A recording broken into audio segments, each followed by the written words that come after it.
Hey, how's it going, everybody? Today I'm making this video. I just wanted to get out there some stuff that somehow recently I heard about a mission that we were on um, post the Manda Bay attack on January 5th, 2020 in Kenya that ended up killing one soldier and two contractors, I believe. So on that deployment, I was part of 3rd Brigade, 101st Airborne, specifically 2506 Infantry, and our mission set was to um, basically QRF of all Eastern Africa. If any American asset was hit, we would just respond and help out best we could.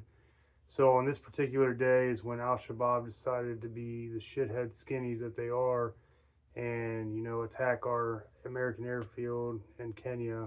Um, but what I want to talk about happened after the initial, all that. We've already secured the airfield.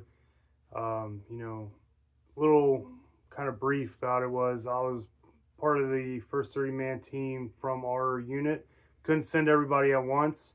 So, the first time I kind of like handpicked a few from different platoons. But I want to say, now correct me if I'm wrong, is third platoon was sent first, and then they kind of onesies and twosies picked from the other platoons, mostly guys who've deployed before, and on and on and on. So it's some days later after the initial attack, and I was in first squad, second platoon. Okay, everybody's boots on ground at this point, and mission comes from the top, basically asking, not asking, they don't ask in the Army. They're telling us, hey, intel says or suggests that a couple guys from the initial attack escaped into the jungle. We need somebody to go out there and look for bodies, equipment, any source of information that we can gather from, these guys that supposedly ran off. Now, initially when I got that brief, I thought to myself, like, we're in Eastern Africa and it's hot as shit year round. It's humid as shit year round. So the chances we'll find these guys possibly alive, but they're going to be super fucked up, or, you know, let's be real. If they did die or they either got eaten by something, they're decomposed like crazy. So we're just going to find a puddle of shit with gear on it, but whatever. A mission's a mission. It's good to get out of the wire sometimes.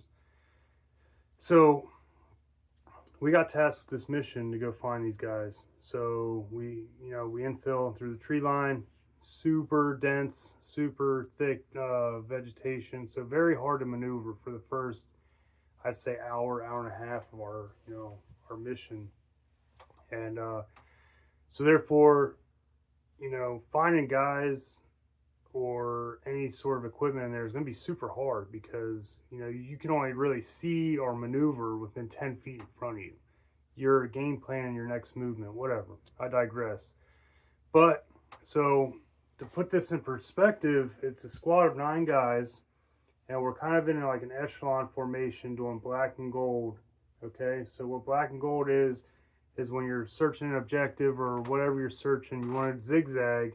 So that way, when you come back, you zigzag again. It interlocks, fields of view, so you have a better chance of finding whatever you're looking for.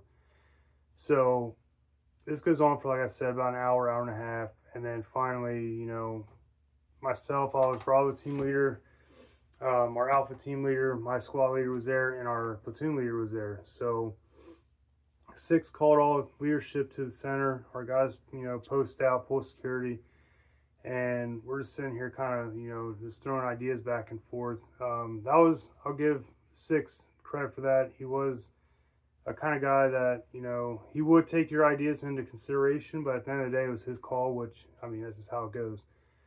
But so I chime in and say, 6, if you're running away from an active gunfight, are you going to run through this thick ass shit, or are you going to run through the path of least resistance? And we all kind of shook our head like, yeah, that makes sense. But, we do what we're told.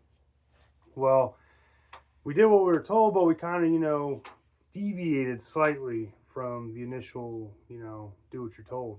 So we start looking more for like snail trails and stuff like that through the tall ass elephant grass that we're walking through.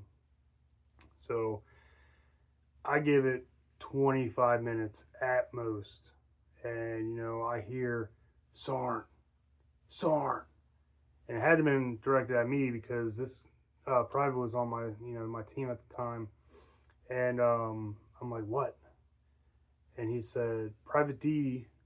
Okay, I'm not gonna give names, but Private D found a bag. I was like, oh shit, like what kind of bag, or whatever I said. He's like, I don't know, it's just a bag. I was like, all right. So hairs on the back of my neck kind of stands up. I call up on the radio like, hey, 6, this is Bravo. They found a bag. I don't remember the exact dialect, but so anyway, I go over to these guys, and those of you that have deployed, damn well you don't just walk up to a random bag in the middle of a hot LZ or X or whatever you want to call it. So I'm like, all right, pull security. I'm gonna get close enough to where I can kind of see if I see any wires or whatever, but I'm not gonna touch the fucking thing because that's just stupid. Cool, Roger. So they pull security. I'm kind of creeping. So at this point in time, you find a random bag in an area where these guys supposedly are running from.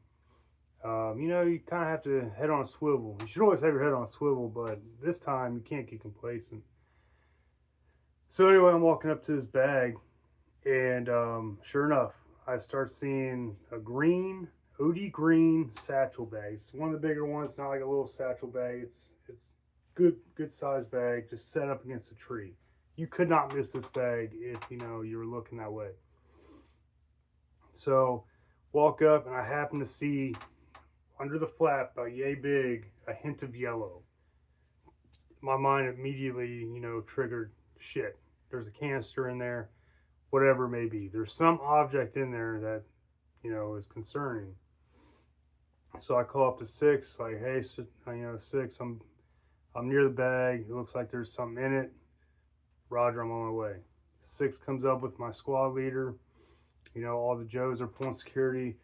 6 decides to open the bag. Not the best move. I ain't gonna, rip on him, but opens the bag, and lo and behold, he pulls out old 80s, 90s looking BDUs, pants, tops, and this canister I thought was in there was just a jug of water. Okay? So that tells me, and I don't know if we were sharing the same wavelength or whatever, but that could be a nice little ditch bag if you're trying to get somewhere and blend in, because the Kenyan Army, Navy, and all them, they didn't have like a standard uniform. They had, some guys were wearing like this red and green, and some guys were wearing like dark green and black. It was just because they don't have the logistical power we do, so they don't have like a standard for or at least at the time. Things have changed, probably, hopefully, but so they kind of gaggle around the bag. They're coming up with a game plan. So in my head, I got the bright idea. We found this. Maybe there's something else around here. So I start clover leafing. And for those of you that don't know what clover leaf is, so picture, whatever it is. The circle is your objective. Okay, it can be bigger, smaller, whatever. So what I'm going to end up doing is, here's the bag. I'm going to start clover leafing around this bag. Okay, you just go about 20 meters out and about. It's an old recon thing. I mean, they teach it to infantry too. I learned it when I was just in the infantry, but so start clover leafing. Okay, and this was not smart, but smart at the same time, and you'll hear why. So as I'm clover leafing my first little leaf, I'll call it, I noticed something out of the corner of my eye, and every soldier, Marine, sailor definitely will know what this, you can pick it out of a garbage, like a dumpster, if there was one in there. There was a damn knee pad, one of the basic training issued ACU knee pads, just one, just fucking chucked. Okay, I was like, whoa, that's weird. What the hell's a knee pad doing out here? So then that kind of piqued my interest a lot. So, and then it turned into one of those pictures that gets worse the longer you look at it. Okay, so I'm just kind of scanning the ground, scanning the trees, and I look down to my left, and I find a syringe. It was used. I'm like, oh shit. So one syringe turned into two, two turned into four, four turned into eight. It looked like a damn patch of syringe grass just chilling in the middle of the jungle.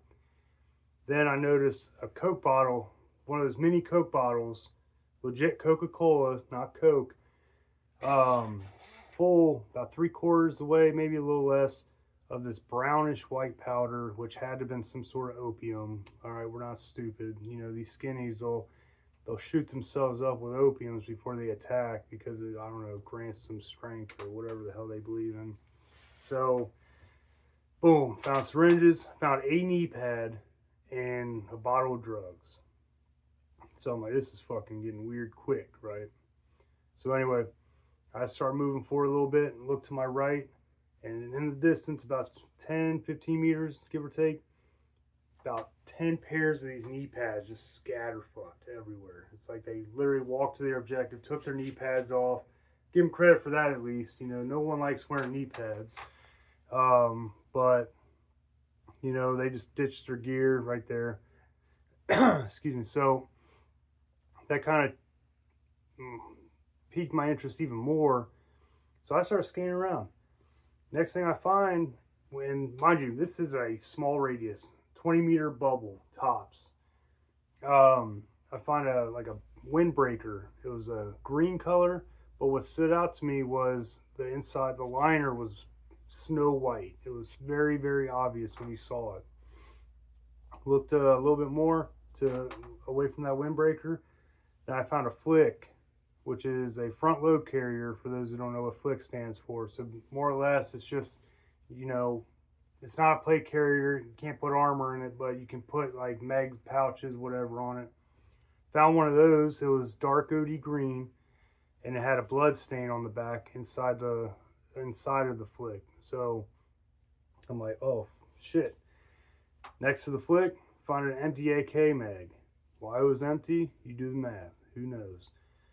But now that I'm finding, you know, this SI, not really SI, I guess. It's more of just, you know, shit laying around, but it all paints a bigger picture, right?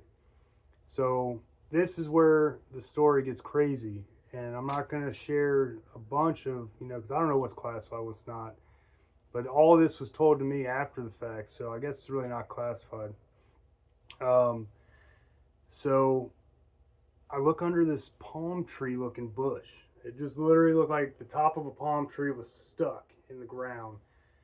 And I look under and there's a bunch of phones. Not flip phones or bricks. I'm talking smartphones with the screens and all that. How the hell these idiots got these phones, you know, you be the judge of that. But there was a pile of about 7 or 8 of these phones, 1 or 2 less, 1 or 2 more, I don't know, it's been a while. But these morons thought if you crack the screens with a rock, oh, the Americans can't get in these, we're so smart, not knowing that there's an internal SIM card and all that. They piled them up. That's when the alarm bells rang, and I was like, shit, boom, hey, 6, I got a pile of phones here. Now, I get why he was confused because I said a pile of phones in the middle of the jungle, but he came back over the net, pile of phones, and said, yeah, Roger, there's a pile of phones here. Boom. On his way over. Now, mind you, I don't know how the hell I didn't get shot because I was about 30 meters maybe from these guys, maybe closer, rustling around in triple canopy, you know, jungle. I wouldn't have blamed them if they shot me because I should have told somebody. Don't ever do that. But, so he gets over here. I show him everything. The syringes, the knee pads, the phones, obviously, the flick, the AK mag. Ends up calling to hire, and, you know, hire gathered that intel or whatever. And some other things happen I'm not going to talk about. I'm not even going to get into it. That happened same second. And the reason I'm not going to talk about it is because, you know, it could get dicey, and I'm keeping this low level. I know none of y'all have a TS out there, or maybe you do, I don't care, but I'm not going to say who came. I'm not going to say what came to, you know, kind of confirm or deny what we found, but I'm just going to let your imagination run wild with that.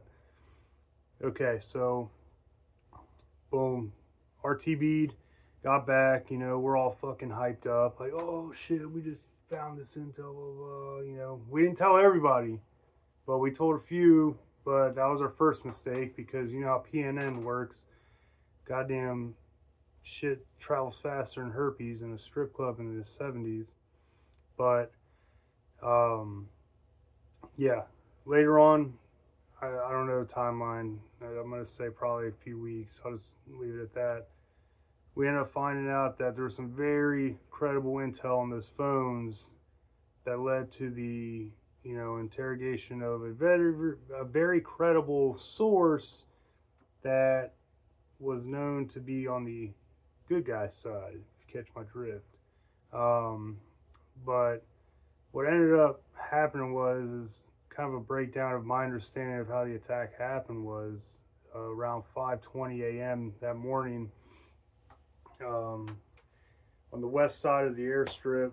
A couple shithead skinnies were on a little berm that they traveled because, mind you, we're close. I'm not going to give exacts, but close enough to the water where, you know, a little Zodiac skid boat, whatever you want to call it, has a good beach landing, and they ended up walking a good bit, and that they set up on the west side or east side, sorry, and on my side, which would be like the southwest side of the airstrip, where we found all this intel, which turned out to be their ORP. Okay, for those of you who don't know what an ORP is, it's an objective rally point. Okay, so picture a little gaggle before you break down into your teams or whatever to hit your objective. That's what we found, and I'm glad it was our squad. And the reason I'm making this video too is because it came to light to me that a lot of people from that company were taking credit, for essentially our young guys' hard work. Okay, I'm not taking credit for finding intel alone. Sure, I found the phones and the ORP there, but if Private So-and-so didn't find that bag, we more than likely would have just kept walking the wrong way. I'll be real. And the eerie thing about it is this ORP was about 100 meters. So they must have had a Ranger handbook somewhere, because the distance was good. The execution clearly wasn't good. They all got killed, but I'm never going to give those shitheads credit for what they do.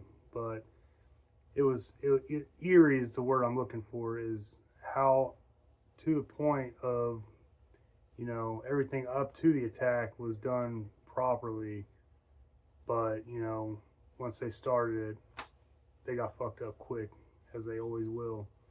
But yeah, that's really why I'm making this video, is because I'm not going to let, and I'm sure they don't care, but I care, because, if you're a leader of soldiers in any aspect, you want your guys' hard work to go noticed, or, you don't want that shit tainted at all. And what irritates me is a lot of that shit was blanketed on our deployment awards and shit like that. But I was just a young E5 at the time, so, what I said hit an ear and dropped to the floor. And those of you that have been in leadership roles understand what I mean by that. As a young E5, you ain't gonna move mountains in any sense of the word. You can look at them from a distance, that's about it.